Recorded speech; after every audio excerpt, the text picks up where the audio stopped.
এক স্বৈরাচারীর পতনের পর বাংলাদেশে আবারও নতুন করে যেন কিছু স্বৈরাচারী মাথাচাড়া দিয়ে বেরোনোর চেষ্টা করতেছে।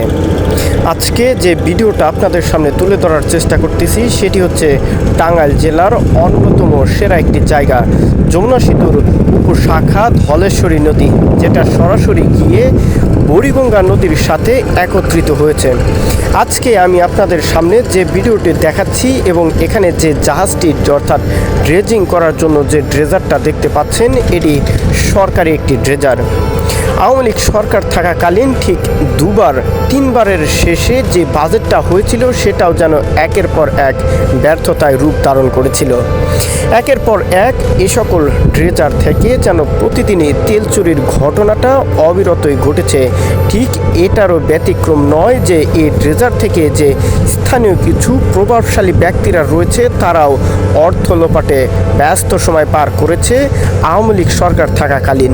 এখন হয়তো আওয়ামী লীগের পতন ঘটেছে, কিন্তু বিএনপির কিছু স্বৈর শাসকের যে কিছু একটা লক্ষ্য করা যাচ্ছে, সেটা দেশ বিদেশ এবং রাস্তাঘাটে সবখানেই যেন চাঁদার এক রমরমা ব্যবসা শুরু করেছে তারা। ঠিক এখানে চাঁদা নয়, এখানে ব্যবসা শুরু করেছে পানি উন্নয়ন বোর্ডের যে টাঙ্গাইল জেলার উপশাখার প্রধান কর্মকর্তাগুলি আছে তাদের সাথে কন্ট্যাক্ট করে স্থানীয় যে সকল বিএনপির নেতাকর্মীরা আছে তারা তাদের যে কন্ট্যাক্ট করেছে সেই কন্ট্যাক্ট অনুযায়ী এখানে যে ড্রেজারটা দেখতে পাচ্ছেন, এই ড্রেজারের বালু এক জায়গা থেকে যে আর এক জায়গায় স্থানান্তর করা হচ্ছে সেটাও কিন্তু মালিকানা জমির উপরে, অর্থাৎ সরকারি একরকৃত জমি কিন্তু পুরোপুরি তাদের অধীনে রয়েছে। সে সকল জায়গাতে ড্রেজিংকৃত বালিগুলা সেখানে না রেখে মালিকানা জমির উপরে অবৈধভাবে রাখা হচ্ছে। এতে করে একদিকে যেমন সাধারণ কৃষক শ্রমিকরা নিজেদের জমি এভাবে হারাচ্ছে, অন্যদিকে সাধারণ মানুষ তাদের দেশের সম্পদটা যেন অন্য সেই স্বৈরাচারী শাসকরা আবারও লোপাট করতে ব্যস্ত সময় পার করতেছে।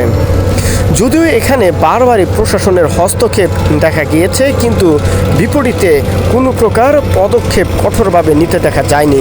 কেননা স্থানীয় সাধারণ যে সকল ব্যক্তিরা রয়েছে তারা এ সকল প্রশাসনদেরকে কিভাবে হাত করে নিয়েছে সেটাও এক প্রকার অজানা সাধারণ মানুষের মাঝে। এখন এখানে যে ড্রেজারটি রয়েছে এই ড্রেজারের বালু সরাসরি একটা জায়গায় সেখানে স্তূপের মতো করে রাখা হচ্ছে, আর সেই বালুগুলোই কিছুদিন পর কোনো রকম নিলাম তৈরি করা হবে। সে নিলামে এক প্রকার স্বল্প মূল্যেই স্থানীয় প্রভাবশালী ব্যক্তিদের কাছে বিক্রয় করা হবে, আর সে বালু যেন তারা যে দামে কিনে নেবে এর চেয়ে প্রায় 10 ডাবল বেশি দামে বিক্রি করবে সাধারণ মানুষদের কাছে।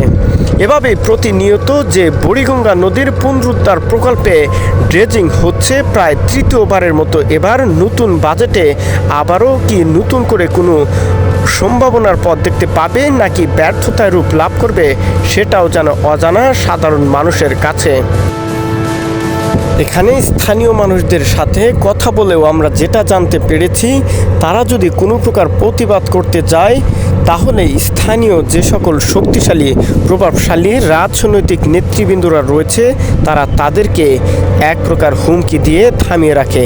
এভাবে ঠিক একের পর এক যেমন দেশের সম্পদ কিছু অসাধু উপায়ে মানুষ লুফে নিচ্ছে, এর পাশাপাশি যেন দেশের সম্পদটা কিছু ব্যক্তিগত স্বার্থেও প্রয়োগ করতে যাচ্ছে স্থানীয় নেতাকর্মীরা।